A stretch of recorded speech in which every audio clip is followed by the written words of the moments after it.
Centralized around the office of the papacy and the ecumenical councils, the Roman Catholic Church contains many liturgical traditions, comprised of various rites, yet the largest of these liturgical traditions housed within the one Roman Church is what is called the Roman or the Latin Rite. This rite uses the Missal promulgated in 1969 and which is familiar to the vast majority of Catholics around the world. The current version of the Latin Rite is sometimes called the Novus Ordo, or at other times the Mass of Pope Paul VI, the Missal of 1969, or the ordinary form. Though the Roman Rite today is sometimes associated with an absence of traditional liturgical elements, many of the burdensome errors and innovations with regards to the aesthetics in the Mass were either not prescribed by the documents of the Second Vatican Council or have been grossly abused in the subsequent years since the Missal of 1969 was promulgated. With this in mind, here are 5 things that should change about how the Mass is practiced today. The first of these is the topic of extraordinary Eucharistic ministers. The Eucharist is the source and summit of the Christian life, and that around which all the other sacraments and activities of a Catholic are directed. Because of the importance of the Eucharist, it is paramount that the Eucharistic body and blood of Christ be treated with respect, and that the Paschal Mystery be celebrated worthily. The minister who celebrates the Eucharistic sacrifice is the priest, who is specially blessed with the grace of holy orders to confect the Eucharist and to distribute it to all those able to present themselves and receive this gift. In many Catholic parishes, as an effort to better involve lay people who wish to serve the Church in some way, which in itself is a good desire, certain priests have made the error of permitting the laity to distribute the Eucharistic body and blood of Christ as though they were priests themselves, even when there is no need to do so. What has been forgotten in this desire to further involve ordinary people in the Mass is that the Mass is not an ordinary event, and their participation in it is not done only outwardly with our bodies, but also inwardly in our hearts as we unite ourselves to Christ. Extraordinary Eucharistic ministers of Holy Communion are a function which the Church permits in emergency situations when the number of people in need of the Eucharist is too great for one priest to deal with alone. The Vatican is very clear that extraordinary Eucharistic ministers are not supposed to be normalized when it says, "This function is supplementary and extraordinary." Eucharistic ministers should not receive Holy Communion from the other faithful as though concelebrants, and they should not be used habitually, thus arbitrarily extending the concept of a great number of the faithful. Leaving no wiggle room on this issue at all, Redemptionis Sacramentum further insists that only out of true necessity is there to be recourse to the assistance of extraordinary ministers in the celebration of the liturgy. Such recourse is not intended for the sake of a fuller participation of the laity, but rather, by its very nature, is supplementary and provisional. Though the Vatican has clearly and patiently emphasized that extraordinary Eucharistic ministers are supplementary in character, they are treated in some parishes as though they were a legitimate parish ministry in and of themselves, and are openly encouraged despite their limited character. Related to this first topic is the use of priestly garb by those who are not priests. Though it is already a sign of confusion to allow extraordinary Eucharistic ministers in situations when it is not necessary, this is made still worse when done by designating extraordinary ministers, or indeed any of the laity, with a priestly garment as though to make them seem like pseudo-priests.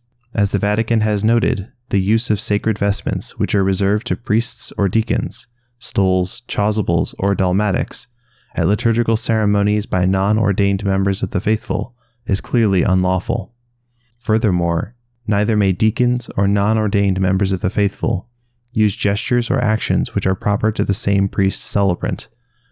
It is a grave abuse for any member of the non-ordained faithful to quasi-preside at the Mass. Another problem in the sacred liturgy is when priests alter the words of the Mass. There are a variety of reasons that the celebrant of a Mass might not say the correct words during the celebration, ranging from a priest not agreeing with the words he is supposed to be saying, down to an elderly priest trying to badly say them from memory. But regardless of the reason, the Church does not permit a priest to ad-lib or tinker with the words of the liturgy. Rather, he must say them as they have been handed down in his particular language. As Redemptionis Sacramentum, the general instruction of the Roman Missal, and the Second Vatican Council all note, this practice is wholly forbidden. The Vatican Council emphasizes that no other person, even if he be a priest, may add, remove, or change anything in the liturgy on his own authority. And Redemptionis Sacramentum states that they render the celebration of the sacred liturgy unstable, and not infrequently distort the authentic meaning of the liturgy. The worst-case scenario for such adaptations to the Mass is that the priest will render some part of the Mass invalid. Although it is the heretical error of Donatism to say that a bad priest cannot validly celebrate the Eucharist, yet, if he says the wrong words to such a degree that he no longer means what the Church means by those words, he will fail to confect the Eucharist at all, thus depriving the faithful of this sacramental gift. The fourth and fifth failures of how the Roman Rite is celebrated today are the absence of Gregorian chant and Latin. Although it would be an overstatement of the Church's liturgical documents to say that every individual Mass is strictly required to have Gregorian chant or Latin, yet it is the clear wish of the Second Vatican Council and of many liturgical documents of the past 150 years that these elements be retained in general in the Roman liturgy. As Pope St. Pius X noted in 1903, Gregorian chant has always been regarded as the supreme model for sacred music. Similarly, Pope Pius XII noted in 1955, "Sacred music must be holy. The Gregorian chant that has been used in the Church over the course of so many centuries is gloriously outstanding for this holiness." The Second Vatican Council continues this thought, noting in 1963, "The Church acknowledges Gregorian chant as specially suited to the Roman liturgy." Even today, Gregorian chant remains a prized jewel in the Church's liturgical traditions, with Pope Francis noting to a liturgical choir in 2019, "Together you can better engage in singing as an integral part of the liturgy, inspired by the first model, Gregorian chant." Likewise, Latin remains a beautiful part of the Roman Rite. Before the reforms of the Second Vatican Council, Pius XII noted that the use of the Latin language, customary in a considerable portion of the Church, is a manifest and beautiful sign of unity, as well as an effective antidote for any corruption of doctrinal truth. The Second Vatican Council echoes this primacy of Latin, legislating that the use of the Latin language is to be preserved in the Latin rites. These important advantages of Latin are still very applicable today. For example, when a Latin Rite Mass is celebrated with laypersons who do not speak the same language, rather than picking one or the other of their separate tongues, especially during a common prayer such as the Sanctus or Agnus Dei, their voices can join in unison in the common language proper to their liturgy, the language of Latin.